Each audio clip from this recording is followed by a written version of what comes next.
Yeah, something like that. So this is Dave with Pressure Washing Guides. Wanted to go over today a very important thing to do on all of your jobs. I don't care if you're doing a driveway, a gutter cleaning, or a roof wash. You should always be walking the entire property with the customer and setting expectations. You know, what is exactly going to happen and take pictures of any damages. A lot of people want to skip over this process. They feel like it's a waste of 10, 15 minutes. But I promise you, the day that someone tries to pull something funky and be like, oh, you broke this, and it's going to cost $1,000. I've had a job where I showed up and they were like, after I was all done, they were like, hey, do you have insurance? I was like, yeah, I have insurance. And they're like, well, this is broke around the pole.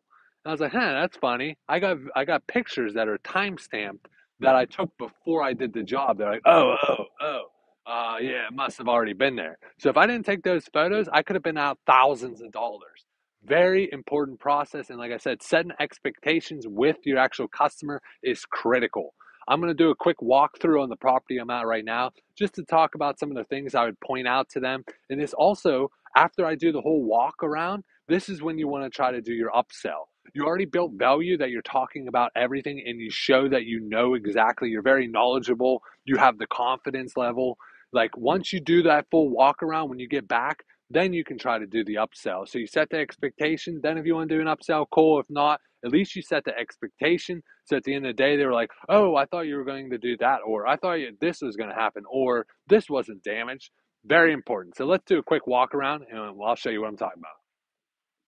So when I first do this walk around, I'm looking at the driveway to see what type of work. I mean, this comes down to I do all of my pricing remotely, but if I would have did this actually showing up to the job, I might have charged an extra $50 for how bad this job is. But at the end of the day, that extra $50, I could care less. It's going to take me an extra 15 minutes more than I expected to clean this property.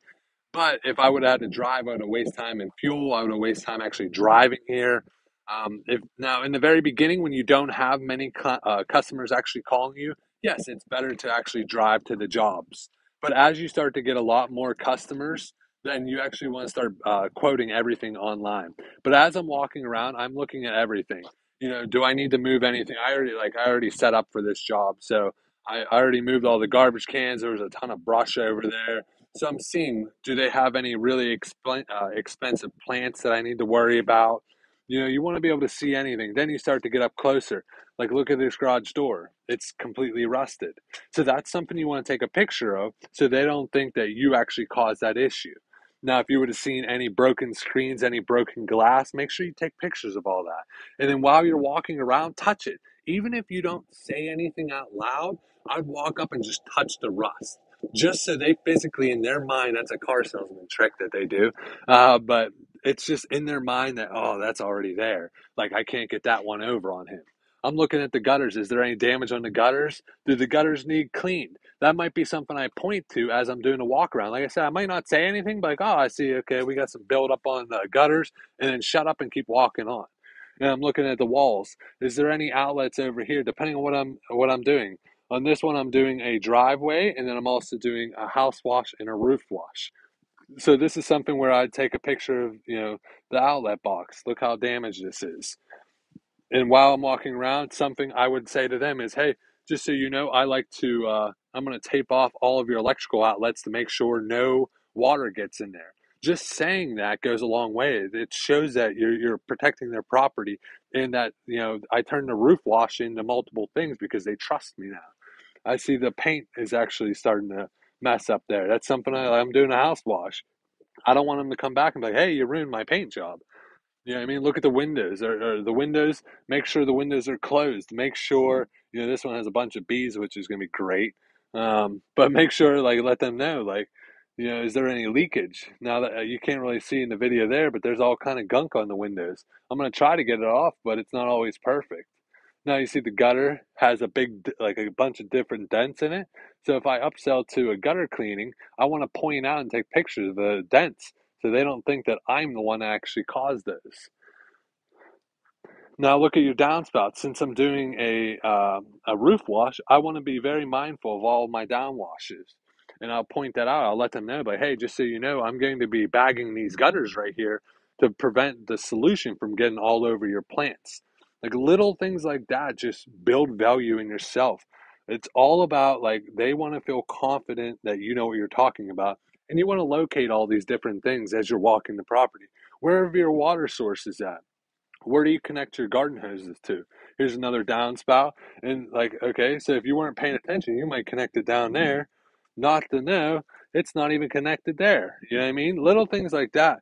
I love to see sprinkler systems, especially when I'm doing roof washes. I always tell them, hey, after I leave, turn on your sprinklers for 5 minutes. It just waters the ground and the plants. It protects, like if I would have missed anything. Now I'm looking at their screens. Is there any rips, tears in the screens? Like that stuff you want to take pictures of. Looks like there's a bunch of stuff around the house. Okay, here we go. Take a picture of that light. That light's messed up. Also, you're going to bag that light because you don't want water and chlorine and stuff like that to get up into that bulb. So you want to make sure you're taking care of yourself. Look at this gutter. The gutter's starting to fall off the side of the roof here. It's all banged up. Those are things that you want to point out. Like a lot of this seems minor. If you can see the paint, see the striping in the paint. I don't know if you can see it from that angle. They might think you caused that. This house needs repainted. But they could try to pull a fast one on you that you caused. Like, look at all that striping. That's what happens if you use too strong of a mix when you're doing a house wash. But in this consideration, I never even cleaned it yet. It just needs repainted. But they could try to say that you did that. And that's why it's so important to walk the house. And I would just go up. I would just touch it. Just a quick little touch, a little rub, and they would physically know, like, hey, I see that it's messed up. Don't try to pull anything. You don't actually got to say, hey, this wall's messed up. You need it painted. Don't make them feel bad, but you want to make it known that you see what's going on. But like, lots of different downspouts. I'd bag every single one of them. I'm looking at all the damages. You have a bunch of different plants around here. So before I even start, I always clean the roof first, then the house, then the driveway. I do the driveway last. But that means for the first 15 minutes, I would hook up a garden hose over on this side of the house, a garden hose on the other side of the house, and I'd be watering the ground, all of the plants, all of these plants. I'd spend 15, 20 minutes just watering before I even step foot or start spraying on the roof at all. So you want to go through, like I said, do not skip anything. This should be a 5-10 minute walk around. Like look at all of this. Okay, so that's not just mold and algae. That is up top. But down there, I can see the base of the paint. So a lot of that will come off, but the paint's damaged. So you need to make sure, like, you take photos, you take pictures, you make it very known that you see all this. But this is how I ended up upselling the house.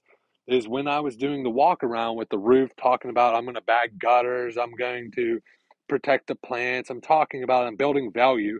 I seen that this was dirty and I touched a couple of the different spots.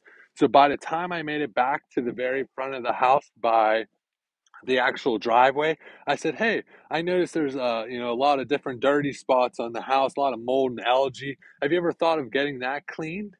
I was like, "While I'm here, I can give you a deal on getting that cleaned." And I said, "Hey, also the driveway needs it. I'll cut you a heck of a deal. I'm going to do the roof, the house, and the driveway and hit him with a price right off rip. If you decide you want to go that way, let me know. I'm going to start with the roof."